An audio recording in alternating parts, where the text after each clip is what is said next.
Hello friends, welcome to KD academy और UGC NTA NET qualified हूँ। Friends, अगर आप चैनल पर पहली बार आए हैं तो चैनल को सब्सक्राइब जरूर कर लीजिए, बेल आइकन को प्रेस कीजिए जिससे आने वाले वीडियो का नोटिफिकेशन आपको मिल जाए और लाइक कीजिए, शेयर कीजिए। फ्रेंड्स, अगर आपने इससे पहले की वीडियो नहीं देखी है तो जाके जरूर देखिए, वो आपके बहुत काम आने वाले हैं। और फ्रेंड्स, मैं आज आपके लिए वही कहानी लेकर आई हूँ। कहानी परिंदे निर्मल वर्मा की है ये है। और फ्रेंड्स, मुझे इसमें कोई गलती हो गई थी थोड़ा सा लिखने में, ये निर्मल की जगह मैंने निर्मला लिख दिया था। तो ये कहानी के लेखक जो है वो निर्मल वर्मा है। ओके फ्रेंड्स, चलिए शुरू करते हैं। कहानी हमने छोड़ी थी प्रॉम्प्ट कर रही हो तक। ओके फ्रेंड्स, तो हम स्टार्ट करेंगे कहानी। आमीन। फादर एलमंड ने बाइबल मेज पर रख दी और प्रेयर बुक उठा ली। हाल की खामोशी क्षण भर के लिए टूट गई। लड़कियों ने खड़े होते हुए जानबूझकर बेंचों को पीछे धकेला। बेंचें फर्श पर रगड़ खाकर सीटी बजाती हुई पीछे खिसक गई। हाल के कोने से हंसी फूट पड़ी। मिस फूड का चेहरा तन गया, माथे पर आ गई। हाल के उस घूटे हुए धुंधलके में फादर का तीखा फटा हुआ स्वर सुनाई देने लगा। Jesus said, I am the light of the world, that followeth me shall not walk in darkness, but shall have the light of life। Doctor Mukherjee ने ऊब और उकताहट से भरी जमुहाई ली। कब यह किस्सा खत्म होगा? उसने इतने ऊंचे स्वर में लतिका से पूछा कि वह सकुचा कर दूसरी ओर देखने लगी। स्पेशल सर्विस के समय डॉक्टर मुखर्जी के होठों पर व्यंग्यात्मक मुस्कान खेलती रहती और वह धीरे धीरे अपनी मूछों को खींचता रहता। फादर एलमंड की वेशभूषा देखकर लतिका के दिल में गुदगुदी सी दौड़ गई। जब वह छोटी थी तो अक्सर यह बात सोचकर विस्मित हुआ करती थी कि क्या पादरी लोग सफ़ेद चोगे के नीचे कुछ नहीं पहनते। अगर चौके धोखे से वह ऊपर उठ जाए तो लेफ्ट लेफ्ट लेफ्ट मार्च करते हुए फौजी बूट चैपल से दूर होते जा रहे थे। केवल उनकी गूंज हवा में शेष रह गई थी। हिम नंबर 117 फादर ने प्रार्थना पुस्तक खोलते हुए कहा। हाल में प्रत्येक लड़की ने डेस्क पर रखी हुई हिम बुक खोल ली। पन्नों के उलटने की खड़खड़ाहट फिसलती हुई एक सिरे से दूसरे सिरे तक फैल गई। आगे की बेंच से उठकर हुबर्ट पियानो के सामने स्टूल पर बैठ गया। संगीत शिक्षक होने के कारण हर साल स्पेशल सर्विस के अवसर पर उसे कार के संग पियानो बजाना पड़ता था। हुबर्ट ने अपने रुमाल से नाक साफ की। अपनी घबराहट छिपाने के लिए हुबर्ट हमेशा ऐसा ही किया करता था। कनखियों से हाल की ओर देखते हुए अपने कांपते हाथों से हिम बुक खोली। Lead kindly light. पियानो के सुर दबे, झिझकते से मिलने लगे। घने बालों से ढकी हुबर्ट की लंबी पीली उंगलियां सिमटने लगी। गायन में गाने वाली लड़कियों के स्वर एक दूसरे से गुथ कर कोमल स्निग्ध लहरों में बिंद गए।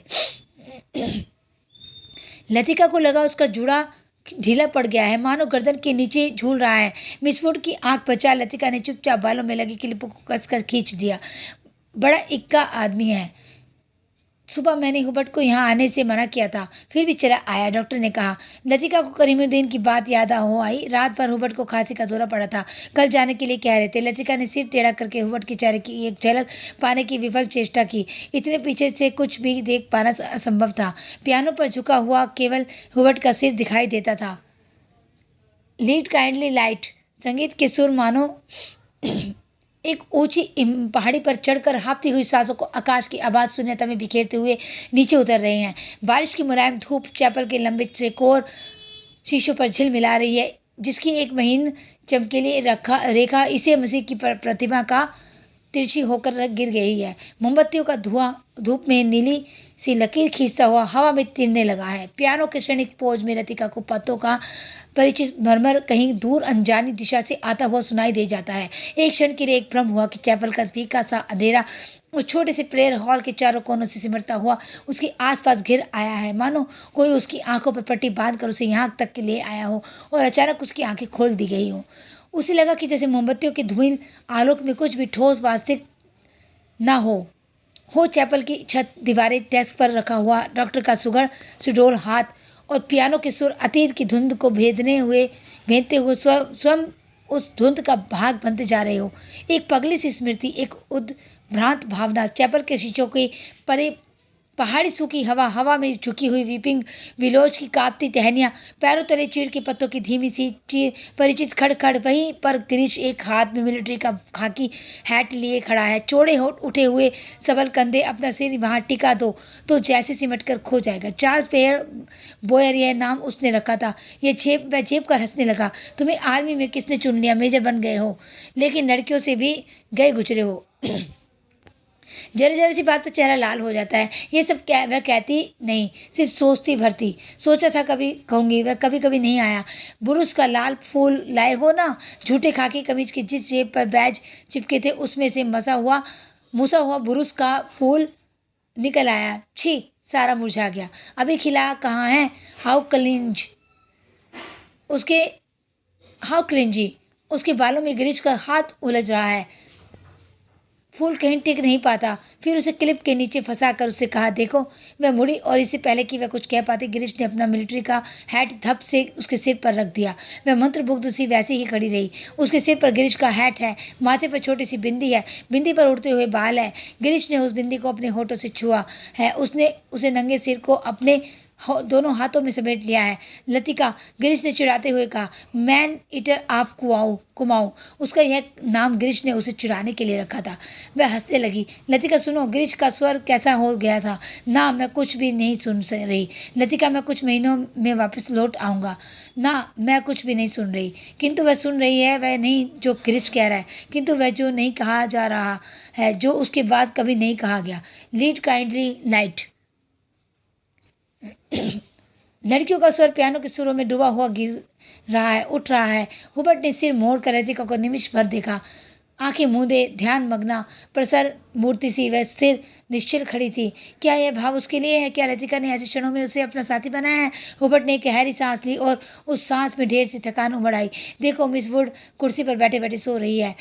डॉक्टर होटो में ही फुसफुसाया। यह डॉक्टर का पुराना मजाक था कि मिस वुड प्रार्थना करने के बहाने आंखें मूंदे हुए नींद की झपकियां लेती है। फादर एडमंड ने कुर्सी पर फैले अपने गाउन को समेट लिया और प्रेयर बुक बंद करके मिस वुड के कानों में कुछ कहा। पियानो का स्वर क्रमशः मंद पड़ने लगा। हुबर्ट की उंगलियां ढीली पड़ने लगी। सर्विस के समाप्त होने से पूर्व मिस वुड ने ऑर्डर पढ़कर सुनाया। बारिश होने की आशंका से आज के कार्यक्रम में भी कुछ आवश्यक परिवर्तन करने पड़े थे। पिकनिक के लिए झूला देवी के मंदिर जाना संभव नहीं हो सकेगा। इससे स्कूल से कुछ दूर मिडोज में ही सब लड़कियां नाश्ते के बाद जमा होगी। सब लड़कियों को दोपहर का लंच हॉस्टल किचन से ही ले जाना होगा। केवल शाम की चाय मिडोज में बनेगी। पहाड़ों की बारिश का क्या भरोसा। कुछ देर पहले धुआंधार बादल गरज रहे थे। सारा शहर पानी में भीगा ठिठुर रहा था। अब धूप में नहाता दिन नीला आकाश धुंध की ओर से बाहर निकलता हुआ फैल रहा था। लतिका ने चैपल से बाहर आते हुए देखा, विपिंग विलोज की भीगी शाखाओं से धूप में चमकती हुई बारिश की बूंदें टपक रही थी। लड़कियां चैपल से बाहर निकलकर छोटे छोटे गुच्छे बनाकर कॉरिडोर में जमा हो गई थी। नाश्ते के लिए अभी पौन घंटा पड़ा था और उनमें से अभी कोई भी लड़की हॉस्टल जाने के लिए इच्छुक नहीं थी। छुट्टी अभी शुरू नहीं हुई थी, किंतु शायद इसीलिए वे इन चंद बचे कुछ क्षणों में अनुशासन के भीतर भी मुक्त होने का भरपूर आनंद उठा लेना चाहती थी। मिस वुड को लड़कियों का यह गुलगपाड़ा अखाड़ा, किंतु फादर एडमंड के सामने वह उन्हें डांट फटकार नहीं सकी। अपनी झुंझलाहट दबाकर वह मुस्कुराते हुए बोली, कल सब चली जाएंगी, सारा स्कूल वीरान हो जाएगा। फादर एडमंड का लंबा ओजपूर्ण चेहरा चैपल की घुटी हुई गरमाई से लाल हो उठा था। कॉरिडोर के जंगले पर अपनी छड़ी लटका कर वह बोले, छुट्टियों में पीछे हॉस्टल में कौन रहेगा? पिछले 2-3 सालों से मिस लतिका ही रह रही है और डॉक्टर मुखर्जी छोटी छुट्टियों में कहीं नहीं जाते। डॉक्टर तो सर्दी गर्मी यहीं रहते हैं। मिस वुड ने मिस में से फादर की ओर देखा। वह समझ नहीं सकी कि फादर ने डॉक्टर का प्रसंग क्यों छेड़ दिया है। डॉक्टर मुखर्जी छुट्टियों में कहीं नहीं जाते। 2 महीनों की छुट्टियों में बर्मा जाना काफ़ी कठिन है फादर। मिस वुड हंसने लगी। मिस वुड, पता नहीं आप क्या सोचती हैं, मुझे तो मिस लतिका का हॉस्टल में अकेले रहना कुछ समझ में नहीं आता। लेकिन फादर, मिस वुड ने कहा, यह तो कॉन्वेंट स्कूल का नियम है कि कोई भी टीचर छुट्टी में अपने खर्चे पर हॉस्टल में रह सकते हैं। मैं फ़िलहाल स्कूल के नियमों की बात नहीं कर रहा। मिस लतिका डॉक्टर के संग यहाँ अकेले ही रह जाएगी। और सच पूछे मिस वुड, डॉक्टर के बारे में मेरी राय कुछ बहुत अच्छी नहीं है। फादर, आप कैसी बात कर रहे हैं? मिस लतिका बच्चा थोड़े ही है। मिस वुड को ऐसी आशा नहीं थी कि फादर एडमंड अपने दिल में ऐसी दकियानुसी भावना को स्थान देंगे। फादर एडमंड कुछ हद प्रभु से हो गए। बात पढ़ते हुए बोले, मिस वुड, मेरा मतलब यह नहीं था। आप तो जानती हैं मिस लतिका और उस मिलिट्री अफसर को लेकर एक अच्छा खासा स्कैंडल बन गया था। स्कूल की बदनामी होने में क्या देर लगती है? वह बेचारा तो अब नहीं रहा। मैं उसे जानती थी फादर। ईश्वर उसकी आत्मा को शांति दे। मिस वुड ने धीरे से अपनी दोनों बाहों से क्रॉस किया। फादर एलमंड को मिस वुड की मूर्खता पर इतना अधिक क्षोभ हुआ कि उसने उनसे आगे और भी कुछ नहीं बोला गया। डॉक्टर मुखर्जी से उनकी कभी नहीं पड़ती थी, इसलिए मिस वुड की आंखों में वे डॉक्टर को नीचा दिखाना चाहते थे। किंतु मिस वुड लतिका का रोना ले बैठी। आगे बात बढ़ाना व्यर्थ था। उन्होंने छड़ी को जंगले से उठाया और ऊपर साफ खुले आकाश को देखते हुए बोले, प्रोग्राम आपने यूं ही बदला। मिस वुड, अब क्या बारिश होगी? हुबर्ट जब चैपल से बाहर निकला तो उसकी आंखें चकाचौंध सी हो गई। उसे लगा जैसे किसी ने अचानक ढेर सी चमकीली उबलती हुई रोशनी मुट्ठी में से भरकर उसकी आंखों में झोंक दी हो। पियानो के संगीत के सुर रुई की छुई हुई रेशों की भांति अब तक उसकी मस्तिष्क की थकी मांदी नसों पर फड़फड़ा रहे थे।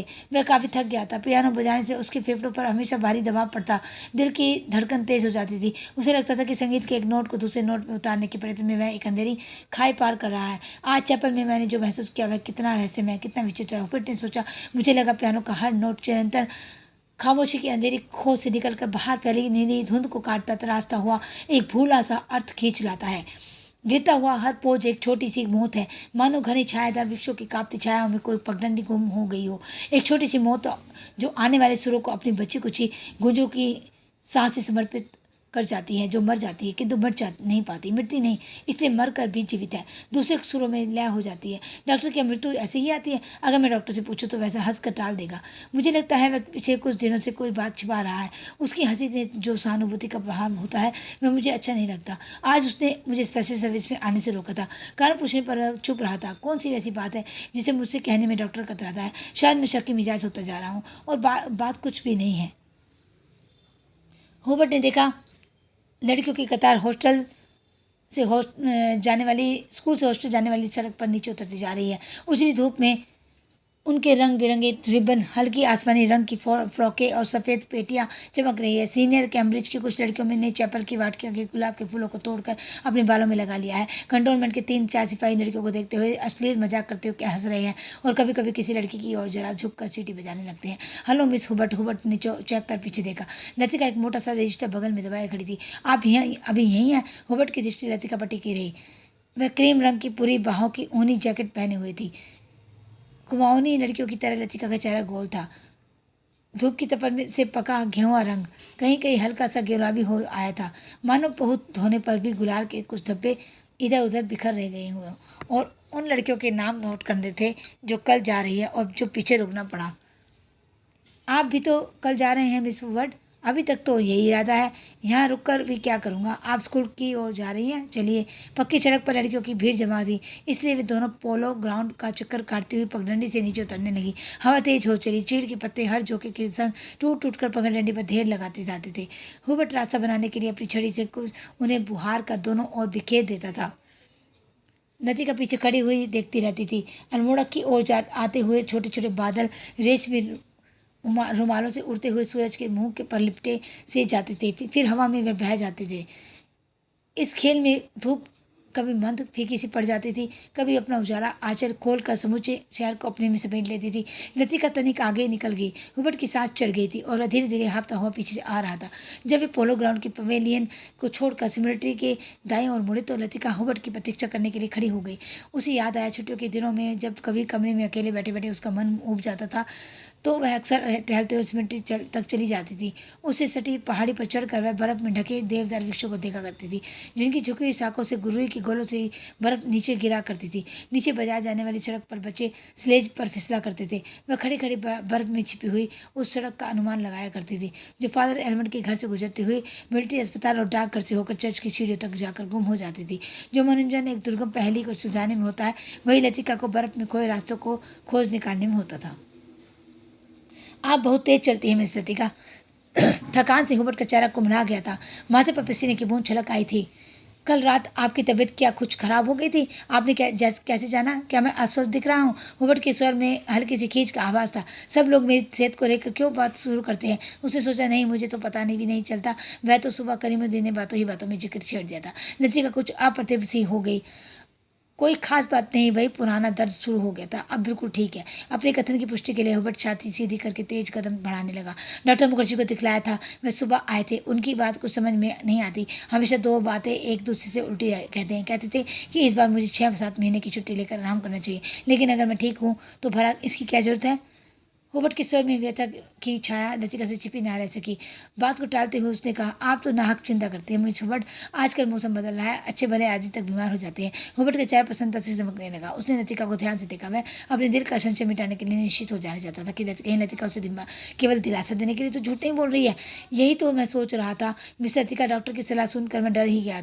भला 6 महीने की छुट्टी लेकर मैं अकेले क्या करूँगा? स्कूल में तो बच्चों के संग मन लगा रहता है। सच पूछो तो दिल्ली में ये 2 महीनों की छुट्टियां काटना भी दुर्बल हो जाता है। मिस हुबर्ट, कल आप दिल्ली जा रहे हैं? लतिका चलते चलते हठात ठिठक गई। सामने पोलो ग्राउंड फैला था, जिसके दूसरी ओर मिलिट्री की ट्रक की कंटोनमेंट की ओर जा रही थी। हुबर्ट को लगा जैसे लतिका की आंखें अंधमुंदी सी खुली रह गई है, मानो पलकों पर एक पुराना भुला सा सपना सरक आया है। मिस हुबर्ट, आप दिल्ली जा रहे हैं? इस बार लतिका ने प्रश्न नहीं दोहराया। उसके स्वर में केवल एक असीम दूरी का भाव घिराया। बहुत अरसा पहले मैं भी दिल्ली गई थी मिस हुबर्ट, तब मैं बहुत छोटी थी। ना जाने कितने बरस बीत गए। हमारी मौसी का ब्याह वहीं हुआ था, बहुत सी चीज़ें देखी थी, लेकिन अब तो सब कुछ धुंधला सा पड़ गया है। इतना याद है कि हम कुतुब पर चढ़े थे, सबसे ऊंची मंजिल से हमने नीचे झाँका था। ना जाने कैसे लगा था। नीचे चलते हुए आदमी चाबी भरे हुए खिलौने से लगते थे। हमने ऊपर से उन पर मूंगफली फेंके थे, लेकिन हम बहुत निराश हुए थे क्योंकि उनमें से किसी ने हमारी तरफ नहीं देखा। शायद माँ ने मुझे डांटा था और मैं सिर्फ नीचे झाँकते हुए डर गई थी। सुना है अब तो दिल्ली इतना बदल गया है कि पहचाना नहीं जाता। वे दोनों फिर चलने लगे। हवा का वेग ढीला पड़ने लगा। उड़ते हुए बादल अब सुस्ताने से लगे थे। उनकी छाया नंदा देवी और पंचचूली की पहाड़ियों पर घिर रही थी। स्कूल के पास पहुंचते पहुंचते चीड़ के पेड़ पीछे छूट गए। कहीं कहीं खुबानी के पेड़ों के आसपास पुरुष के लाल फूल धूप में चमक जाते थे। स्कूल तक आने में उन्होंने पोलो ग्राउंड का लंबा चक्कर लगा लिया था। मिस लतिका, आप कहीं छुट्टियों में जाती क्यों नहीं? सर्दियों में तो यहाँ सब कुछ वीरान हो जाता होगा।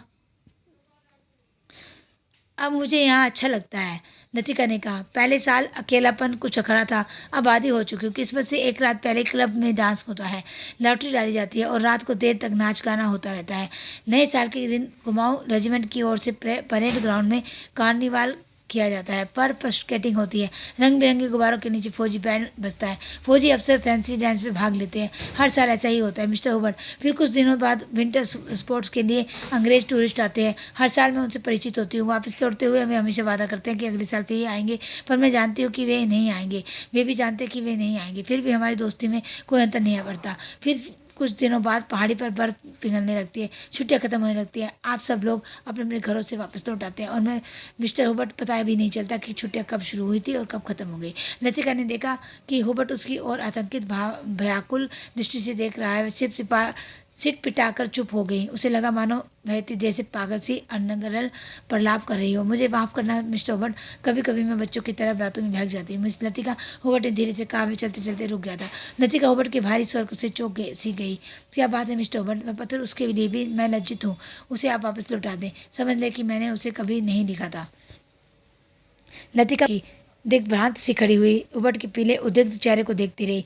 हुबर्ट ने धीरे से लतिका के कंधे पर हाथ रख दिया। कल डॉक्टर ने मुझे सब कुछ बता दिया। अगर मुझे पहले से मालूम होता तो मैं हुबर्ट रखलाने लगा मिस्टर हुबर्ट, किंतु लतिका से आगे कुछ भी नहीं कहा गया।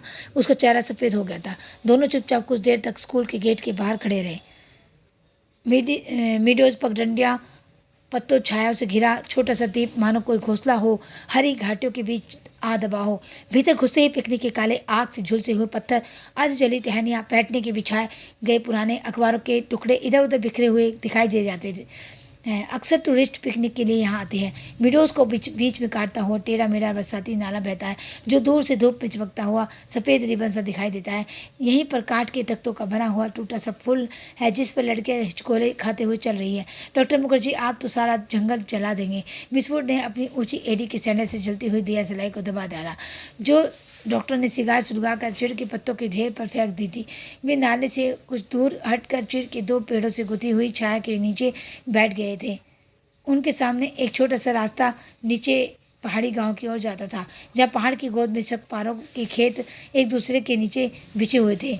दोपहर के सन्नाटे में भेड़ बकरियों के गलों में बंधी हुई घंटियों का स्वर हवा में बहता हुआ सुनाई दे जाता था। घास पर लेटे लेटे डॉक्टर सिगार पीते रहे।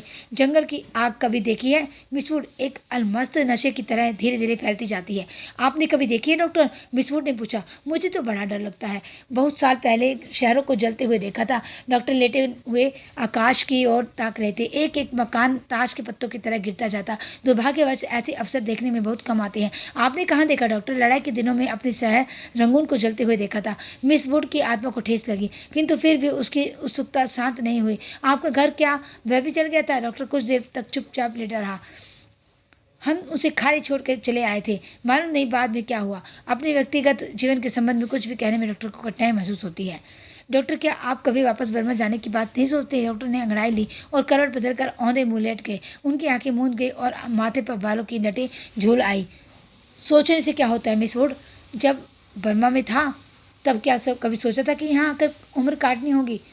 लेकिन डॉक्टर, कुछ भी कह लो, अपने देश का सुख कहीं और नहीं मिलता। यहाँ तुम चाहे कितने वर्ष रह लो, आप अपने को हमेशा अजनबी ही पाओगे। डॉक्टर ने सिगार के धुएं को धीरे धीरे हवा में उड़ा दिया। दरअसल अजनबी तो मैं वहाँ भी समझा जाऊँगा मिस वुड। इतने वर्षों बाद मुझे कौन पहचानेगा? इस उम्र में नए सिरे से रिश्ते जोड़ना काफ़ी सिरदर्द का काम है। कम से कम मेरे बस की बात नहीं। लेकिन डॉक्टर, आप कब तक इस पहाड़ी कस्बे में पड़े रहेंगे? इसी देश में रहना है तो किसी बड़े शहर में प्रैक्टिस शुरू कीजिए। प्रैक्टिस बढ़ाने के लिए कहाँ कहाँ भटकता फिरूंगा मिस वुड? जहाँ रहो वहीं मरीज मिल जाते हैं। यहाँ आया था कुछ दिनों के लिए, फिर मुद्दत हो गई और टिका रहा। जब कभी जी उबेगा कहीं चला जाऊँगा। जड़ें कहीं नहीं जमती तो पीछे भी कुछ नहीं छूट जाता। मुझे अपने बारे में कोई गलतफहमी नहीं है मिस वुड, मैं सुखी हूँ। मिस वुड ने डॉक्टर की बात पर विशेष ध्यान नहीं दिया।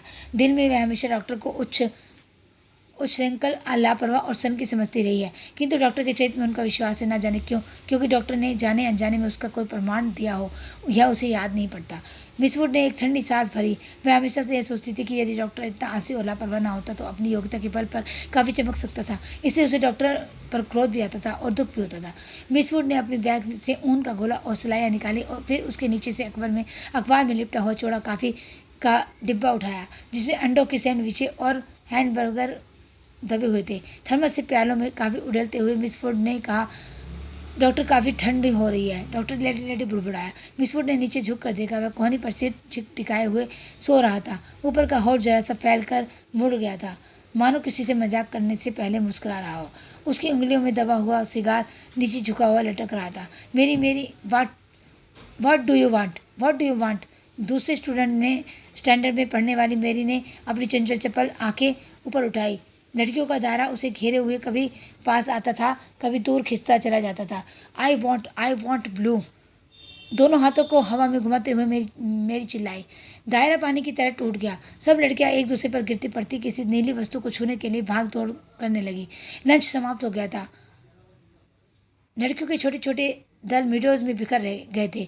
ऊंची क्लास की कुछ लड़कियां चाय का पानी गर्म करने के लिए पेड़ों पर चढ़कर सूखी टहनियाँ तोड़ रही थी। दोपहर की उस घड़ी में मीडोज अलसाया ऊता सा जान पड़ता था। हवा का कोई भूरा भटका झोंका, चीड़ के पत्ते खड़खड़ा उठते थे। कभी कोई पक्षी अपनी सुस्ती मिटाने झाड़िया से उठकर नाले के किनारे बैठ जाता था, पानी में सिर डुबोता था, फिर उबकर हवा में 2-4 निरुद्देश्य चक्कर काट कर दोबारा झाड़ियों में दुबक जाता था। किंतु जंगल की खामोशी शायद कभी चुप नहीं रहती। गहरी नींद में डूबी सपनों से कुछ आवाजें नीरवता के हल्के झीने पर्दे पर सलवटे विचार जाती। मुख लहरों सी हवा में तीरती है, मानो कोई दबे पांव झांक कर अदृश्य संकेत कर जाता है। देखो मैं यहाँ हूँ, लतिका ने जूली के पाप हेयर को सहलाते हुए कहा। तुम्हें कल रात बुलाया था मैडम, मैं गई थी, आप अपने कमरे में नहीं थी। लतिका को याद आया कि रात वह डॉक्टर के कमरे में टेरेस पर देर तक बैठी रही थी और भीतर हुबर्ट पियानो पर सोपाकार नॉक्टर्स बजा रहा था। जूली, तुमसे कुछ पूछना था। उसे लगा वह जूली की आंखों से अपने को बचा रही है। जूली ने अपना चेहरा ऊपर उठाया। उसकी भूरी आंखों से कोतूहल झांक रहा था। तुम ऑफिसर्स मेस में किसी को जानती हो? जूली ने अनिश्चित भाव से सिर हिलाया। लतिका कुछ देर तक जूली को अपलक घूरती रही। जूली, मुझे विश्वास है तुम झूठ नहीं बोलोगी। कुछ क्षण पहले जूली की आंखों में जो कौतूहल था वह भय से परिणित होने लगा। लतिका ने अपनी जैकेट की जेब से एक नीला लिफाफा निकालकर जूली की गोद में फेंक दिया। यह किसकी चिट्ठी है? जूली ने लिफाफा उठाने के लिए हाथ बढ़ाया, किंतु वह फिर एक क्षण के लिए उसका हाथ काँप कर ठिठक गया। लिफाफे पर उसका नाम, हॉस्टल का पता लिखा हुआ था। थैंक यू मैडम, मेरे भाई का पत्र है, वह झांसी में रहते हैं। जूली ने घबराहट में लिफाफे को अपने स्कर्ट की तहों में छिपा लिया। जूली, जरा मुझे लिफाफा दिख रहा हो? लतिका का स्वर तीखा कर्कश सा हो गया। जूली ने अनमने भाव से लतिका को पत्र दे दिया। तुम्हारे भाई झांसी में रहते हैं? जूली इस बात को कुछ नहीं बोली। उसकी उद्भ्रांत उखड़ी सी आंखें लतिका को देखती रही। ये क्या है? जूली का चेहरा सफेद फक पड़ गया। लिफाफे पर कुमाऊं रेजिमेंटल सेंटर की मुहर उसकी ओर घूर रही थी। कौन है यह? लतिका ने पूछा। उसने पहले भी हॉस्टल में उड़ती हुई अफवाह सुनी थी कि जूली को क्लब में किसी मिलिट्री अफसर के संग देखा गया था, किंतु ऐसी अफवाहें अक्सर उड़ती रहती थी और उसने उन पर विश्वास नहीं किया था। जूली, तुम अभी बहुत छोटी हो। जूली के होठ कांपे। उसकी आंखों में निरी याचना का भाव घिराया। अच्छा, अभी जाओ, तुमसे छुट्टियां के बाद बातें करूंगी। जूली ने ललचाई दृष्टि से लिफाफे को देखा, कुछ बोलने को उद्यत हुई, फिर बिना कुछ बोले चुपचाप वापस लौट गई। लतिका देर तक जूली को देखती रही, जब वह आंखों से ओझल नहीं हो गई। क्या मैं किसी खूबसूरत बुढ़िया से कम हूँ? अपने अभाव का बदला क्या मैं दूसरों से ले रही हूँ? शायद, कौन जाने, शायद जूली का वह प्रथम परिचय हो, उस अनुभूति से जिसे कोई भी लड़की बड़े चाव से सजो कर संभाल कर अपने में छिपाए रहती है, और एक अनिर्वचनीय सुख को जो पीड़ा लिए है, पीड़ा और सुख को डुबोती हुई उमड़ते ज्वर की खुमारी जो दोनों को अपने में समा लेती है। एक दर्द जो आनंद से उपजा है और पीड़ा देता है। यही इसी देवदार के नीचे उसे भी यही लगा था। जब गिरीश ने पूछा था, तुम चुप क्यों हो, वह आंखें मूंदे सोच रही थी। सोच क्या रही थी, कहाँ रही थी? जी रही थी उसी क्षण को जो भय और विस्मय के बीच पीछा था। वह का सब पागल क्षण। वह अभी पीछे मुड़ेगी तो गिरीश की नर्वस मुस्कुराहट दिखाई दे जाएगी। उस दिन से आज दोपहर तक का अतीत एक दो स्वप्न की मानिंद टूट जाएगा। वही देवदार है जिस पर उसने अपने बालों की क्लिप से गिरीश का नाम लिखा था। पेड़ की छाल उतरती नहीं थी, क्लिप टूट टूट जाता था। जब गिरीश ने अपने नाम के नीचे उसका नाम लिखा था, जब कभी कोई अक्षर बिगड़ कर टेढ़ा मेढ़ा हो जाता था, तब वह हंसती थी और गिरीश का कांपता हाथ भी कांप जाता था। लतिका को लगा कि जो वह याद करती है वही भूलना भी चाहती है, लेकिन जब सचमुच भूलने लगती है तब उसे भय लगता है कि जैसे कोई उसकी किसी चीज़ को उसके हाथों से छीन ले जा रहा है, ऐसा कुछ जो सदा के लिए खो जाएगा। बचपन में जब कभी वह अपने किसी खिलौने को खो देती थी तो गुमसुम हो जाती थी। कहाँ रख दिया मैंने, ये सोचती थी।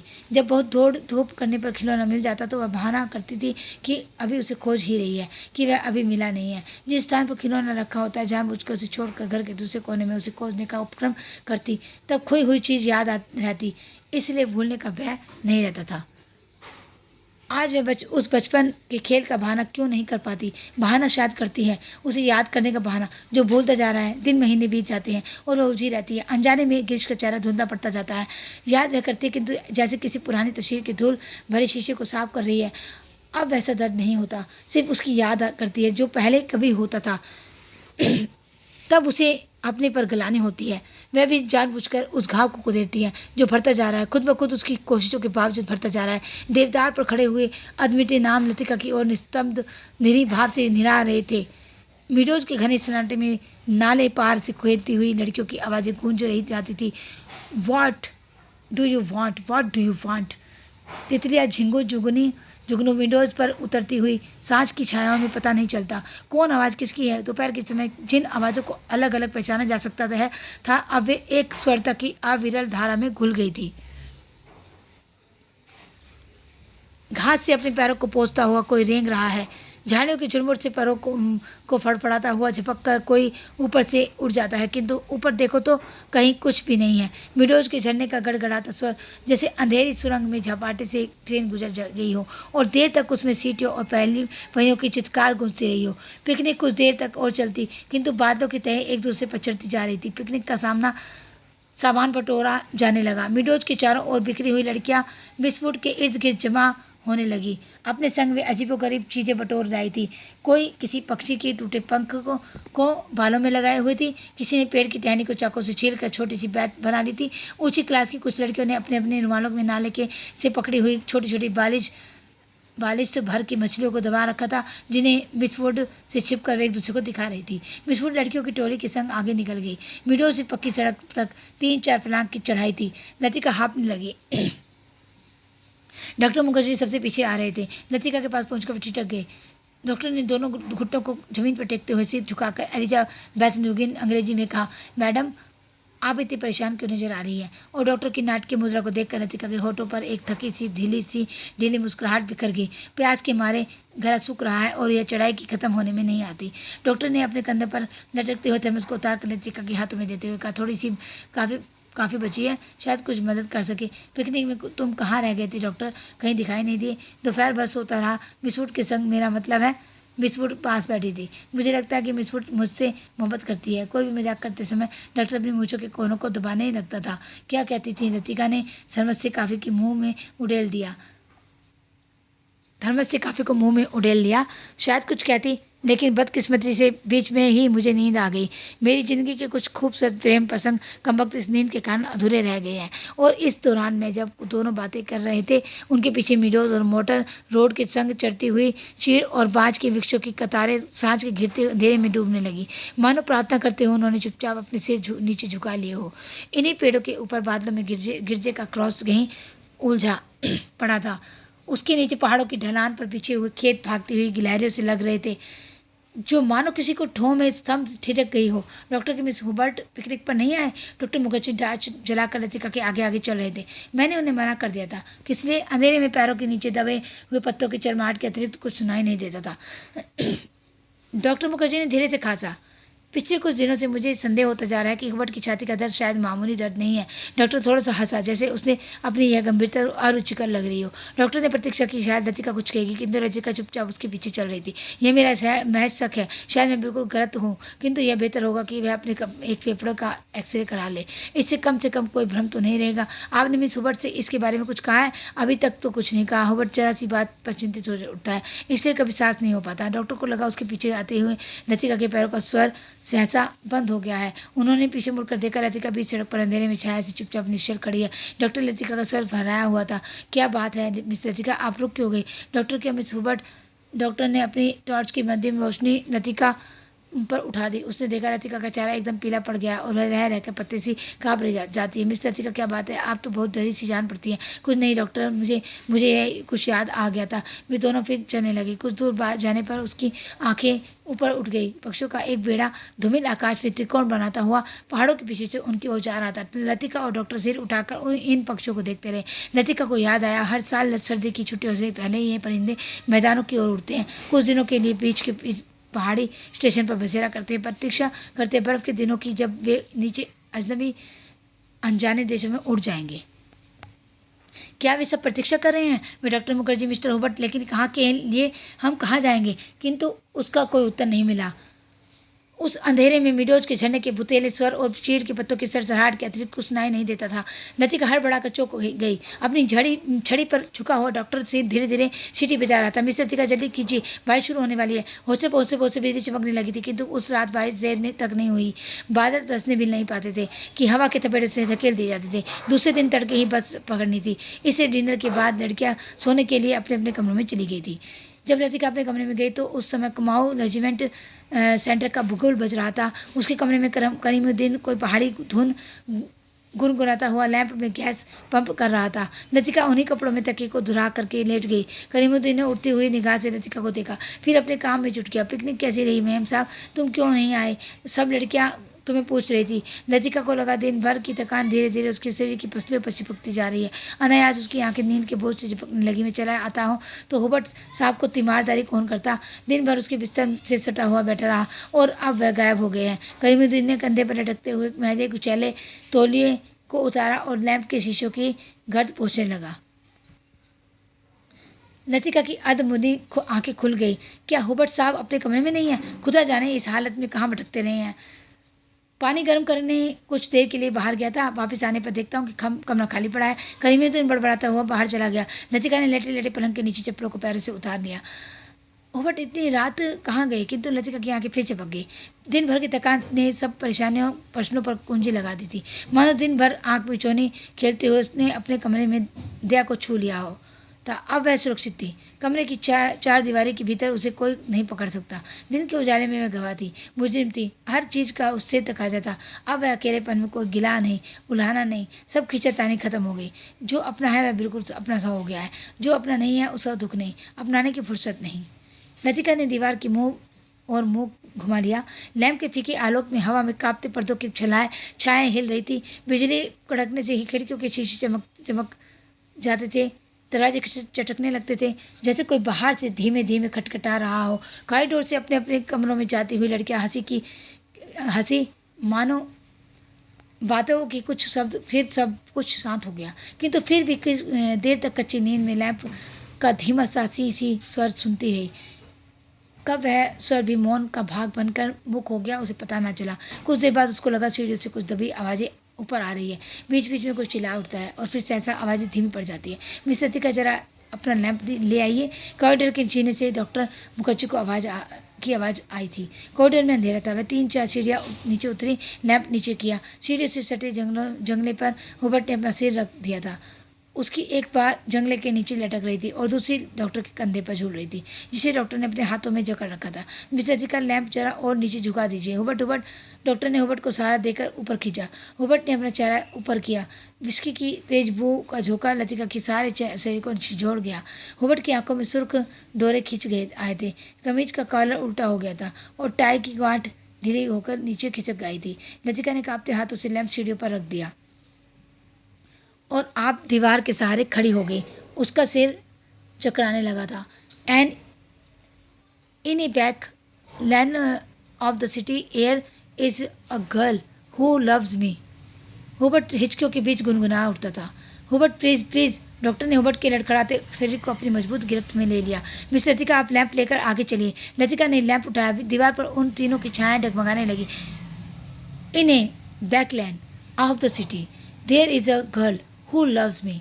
हुबर्ट डॉक्टर मुखर्जी के कंधे पर सिर टिकाए अंधेरी सीढ़ियों पर उल्टे सीधे पैर रखता चढ़ रहा था। डॉक्टर, हम कहाँ हैं? हुबर्ट सहसा इतनी जोर से चिल्लाया कि उसकी लड़खड़ाती आवाज़ सुनसान अंधेरे में कॉरिडोर की छत से टकराकर देर तक हवा में गूंजती रही। हुबर्ट डॉक्टर को एकदम हुबर्ट पर गुस्सा आ गया। फिर उसने अपने गुस्से पर काबू रखा और खींच हो आई उसको। वह हुबर्ट की पीठ थपथपाने लगा। कुछ बात नहीं है हुबर्ट डियर, तुम सिर्फ थक गए हो। हुबर्ट ने अपनी आंखें डॉक्टर पर गड़ा दी। उनमें एक भयभीत बच्चे किसी कातरता झलक रही थी, मानो डॉक्टर के चेहरे से वह किसी प्रश्न का उत्तर पा लेना चाहता हो। हुबर्ट के कमरे में पहुंचकर डॉक्टर ने उसे बिस्तरे पर लेटा दिया। हुबर्ट ने बिना किसी विरोध के चुपचाप जूते मोजे उतरवा दिए। जब डॉक्टर हुबर्ट की टाई उतारने लगा तो हुबर्ट अपनी कोहनी के सहारे उठा। कुछ देर तक डॉक्टर की आंखें फाड़ते हुए घूरता रहा, फिर धीरे से उसका हाथ पकड़ लिया। डॉक्टर, क्या मैं मर जाऊंगा? कैसी बात करते हो हुबर्ट? डॉक्टर ने हाथ छुड़ाकर धीरे से हुबर्ट का सिर तकिए पर टिका दिया। Good night Hubert. Good night doctor. Hubert ने करवट बदल दी। Good night mister Hubert. Latika का स्वर सिहर गया, किंतु हुबर्ट ने कोई उत्तर नहीं दिया। करवट बदलते ही उसे नींद आ गई थी। कॉरिडोर में वापस आकर डॉक्टर मुखर्जी रैलिंग के सामने खड़े हो गए। हवा के तेज झोंकों से आकाश में फैले बादलों की बढ़ती जब कभी गहरी हो जाती, तब उनके पीछे से चांदनी बुझती हुई आग के धुएं सी आसपास की पहाड़ियों पर फैल जाती थी। आपको मिस्टर हुबर्ट कहाँ मिले? लतिका कॉरिडोर के दूसरे कोने से रैलिंग पर झुकी हुई थी। क्लब के बार में उन्हें देखा था। मैं ना पहुँचता तो ना जाने कब तक बैठे रहते। डॉक्टर मुखर्जी ने सिगरेट जलाई। उन्हें अभी 1-2 मरीजों के घर जाना था। कुछ देर तक उन्हें टाल देने के इरादे से वह कॉरिडोर में खड़े रहे। नीचे अपने क्वार्टर में बैठा हुआ करीमुद्दीन माउथ आर्गन पर कोई पुरानी फिल्म धुन बजा रहा था। आज दिन भर बादल छाए रहे, लेकिन खुलकर बारिश नहीं हुई। क्रिसमस तक शायद मौसम ऐसा ही रहेगा। कुछ देर तक दोनों चुपचाप खड़े रहे। कॉन्वेंट स्कूल के बाहर फैले लॉन से झिंगुरों का अनवरत स्वर चारों ओर फैली निस्तब्धता को और भी अधिक घना बना रहा था। कभी कभी ऊपर मोटर रोड पर किसी कुत्ते की रिहाट सुनाई पड़ जाती थी। डॉक्टर, कल रात आपने मिस्टर हुबर्ट से कुछ कहा था मेरे बारे में? वही तो सब लोग जानते हैं, और हुबर्ट जिसे जानना चाहिए था नहीं जानता था। डॉक्टर ने लतिका की ओर देखा। वह जड़वत वे अविचलित रैलिंग पर झुकी हुई थी। वैसे हम सबकी अपनी अपनी जिद होती है, कोई छोड़ देता है, कोई आखिर तक उससे चिपका रहता है। डॉक्टर मुखर्जी अंधेरे में मुस्कुराए। उसकी मुस्कुराहट में सुखा सा विरक्त का भाव भरा था। कभी कभी मैं सोचता हूँ कि मिस लतिका किसी चीज़ को ना जानना यदि गलत है तो जानबूझकर ना भूल पाना, हमेशा जोक की तरह उससे चिपटे रहना, यह भी गलत है। बर्मा से आते हुए मेरी पत्नी की मृत्यु हुई थी। मुझे अपनी ज़िंदगी बेकार सी लगती थी। आज इस बात को अरसा गुजर गया, और जैसा आप देखते हैं मैं जी रहा हूँ, उम्मीद है कि काफ़ी अरसा और जीऊँगा। ज़िंदगी काफ़ी दिलचस्प लगती है, और यदि उम्र की मजबूरी का ना होती तो शायद मैं दूसरी शादी करने में भी ना हिचकता। इसके बावजूद कौन कह सकता है कि मैं अपनी पत्नी से प्रेम नहीं करता था? आज भी करता हूँ, लेकिन डॉक्टर लतिका का गला रुंध आया था। क्या मिस लतिका? डॉक्टर सब कुछ होने के बावजूद वह क्या चीज़ है जो हमें चलाए चलती है, हम रुकते हैं तो भी अपने रेले में वह हमें घसीट ले जाती है। लतिका को लगा कि वह जो कहना चाह रही है कह नहीं पा रही है, जैसे अंधेरे में कुछ खो गया है जो मिल नहीं पा रहा है, शायद कभी मिल नहीं पाएगा। यह तो आपको फादर एलमंड ही बता सकेंगे मिस लतिका। डॉक्टर की खोखली हंसी में उनका पुराना संकीपन उभर आया था। अच्छा चलता हूँ मिस लतिका, मुझे काफ़ी देर हो गई है। डॉक्टर ने दिया सलाई जलाकर घड़ी को देखा। Good night miss Latika, good night doctor. Doctor के जाने पर लतिका कुछ देर तक कमरे में रेलिंग से सटी खड़ी रही। हवा चलने से कॉरिडोर में जमा हुआ कुछ कोहरा शेयर उठता था। शाम को सामान बांधते हुए लड़कियों ने अपने कमरे के सामने जो पुरानी कापियों, अखबारों और रद्दी के ढेर लगा दिए थे, वे सब अब अंधेरे कॉरिडोर में हवा के झोंकों से इधर उधर बिखरने लगे थे। लतिका ने लैंप उठाया और अपने कमरे की ओर जाने लगी। कॉरिडोर में चलते हुए उसने देखा जूली के कमरे में प्रकाश की एक पतली रेखा दरवाजे के बाहर खींच आई है। लतिका को कुछ याद आया। वह कुछ क्षणों तक सांस रोके जूली के कमरे के बाहर खड़ी रही। कुछ देर बाद उसने दरवाजा खटखटाया। भीतर में से कोई आवाज़ नहीं आई। लतिका ने दबे हाथों से हल्का सा धक्का दिया। दरवाजा खुल गया। जूली लैंप बुझाना भूल गई थी। लतिका धीरे धीरे दबे पांव जूली के पलंग के पास चली आई। जूली का सोता हुआ चेहरा लैंप के फीके आलोक में पीला सब दिख रहा था। लतिका ने अपनी जेब से वही नीला लिफाफा निकाला और उसे धीरे से जूली के तकिए के नीचे दबाकर रख दिया। तो फ्रेंड्स, ये थी कहानी परिंदे निर्मल वर्मा की, और आज ये फिनिश हो गई है। अब आपकी एक कहानी और रह गई है, धुलाई वाली, जो बंग महिला की है। फ्रेंड्स, नेक्स्ट कहानी में मिलते हैं धुलाई वाली में। उसके बाद मैं आपका सिलेबस जारी रखूँगी। और फ्रेंड्स, अगर आपको मेरे वीडियो अच्छे लग रहे हैं तो उनको लाइक शेयर जरूर कीजिए और चैनल को सब्सक्राइब जरूर कर लीजिए, जिससे सारे वीडियो आपको लाइन वाइज लाइन मिल जाए और आप आराम से अपनी तैयारी कर सकें। ओके बाय फ्रेंड्स, तब तक के लिए, जब तक नेक्स्ट वीडियो में मिलते हैं।